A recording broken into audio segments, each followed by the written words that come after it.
I crashed a lot of vehicles when I was young. I wasn't a bad driver, I was a drunk. I think I had mentioned before there wasn't a Christmas for years that didn't go by that I crashed or totaled a vehicle. I remember once it was late fall and it was cold out. The temperature had dropped. I'm up in New England and going home, I'm going down a steep hill. And the hill at the bottom was froze over with ice. It had rained sometime that afternoon. The sun's going down before my buzz did, so I was still half in the wrapper. And then when I approached that icy patch, what happened is I tried to stay in control, but it wasn't happening.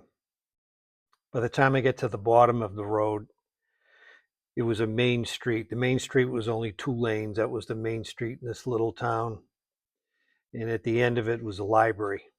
It was the town library. And to the right of it was a house, an old house. And I remember coming down, and right at the bottom of the hill, my tires had hit the road. My truck turned up on its passenger side door. It slid across the road and touched the soft shoulder and went up on what would be like a sidewalk, but it was a small town, didn't have a sidewalk. And I managed to just sit there for a second. I got up in shock, drunk, pushed the driver's side door open. And when I pushed the driver's side door open, a cop shows up right in front of the truck, and I said, "This is going to suck. I'm going away." And he shut his lights off, his blue lights. He had shut them off. I don't know why. It was dusk, almost dark, and by the time we get done with this, it was dark. The neighbor in the house next to the library come out, a big guy, and he just looked at me and said, "You okay?" I said, "Yeah, I'm okay." And the cop was sitting in his car. He jumped out. No lights, no. I said, "He's just going to arrest me and take me away. He's not even going to bother putting the lights on." And the guy in the house said, "If that thing just moved a little bit more, teetered on the top, you'd have went all the way down the bottom of that hill to the street down below." I said, "I know." I said, "I'm pretty lucky." With that, he said to the cop, he said, "If we don't push this over, we don't have time for a tow truck. This guy's truck's going down the hill and it's going to end up in someone's back door." And the three of us just pushed it right over, and it landed on its tires, bounced. The battery flew out, the hood was open, the lights were out. What a horrible mess. And I opened the hood, put the battery in. The cop says, "Come here." He said, "Get in the car, get in the cruiser." So the guy that was living in the house, he went back in the house, and I wanted to thank him, but I was in the cruiser, and he said, "I know your father. He's a good guy." He said he helped me get this job. I used to work for him. He said, "But I don't know you." He said, "Give me your license." He said, "Do you have a registration?" I said, "Yeah, it's in the glove box." He said, "Go get it."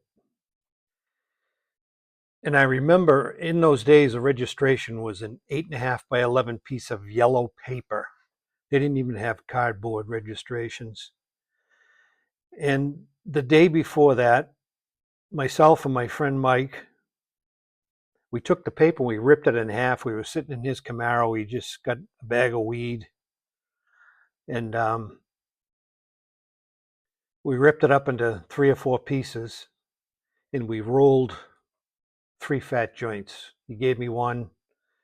He took one for himself, and we smoked a fat one. And I went back and put the half of registration in my glove box.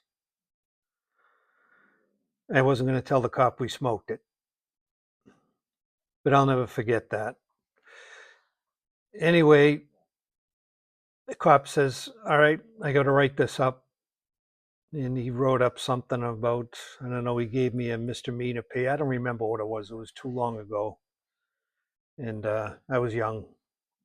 And my pickup truck, I had almost finished refurbishing it. It was a 1961 Chevrolet pickup truck. And I worked hard on it. And I ruined it. So the cop said, when he looked at the registration, where's the other half? I said, I don't know what happened to it. I think I tore it by accident. He didn't say anything, but he was getting kind of pissed. So he looked at me. He said, "Here's your paperwork. Here's your license."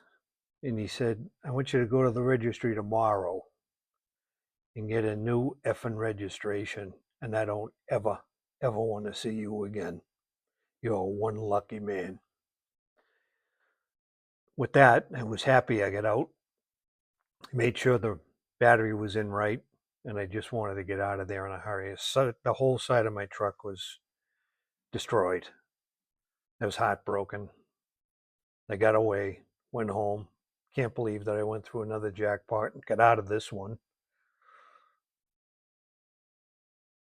But it's crazy how people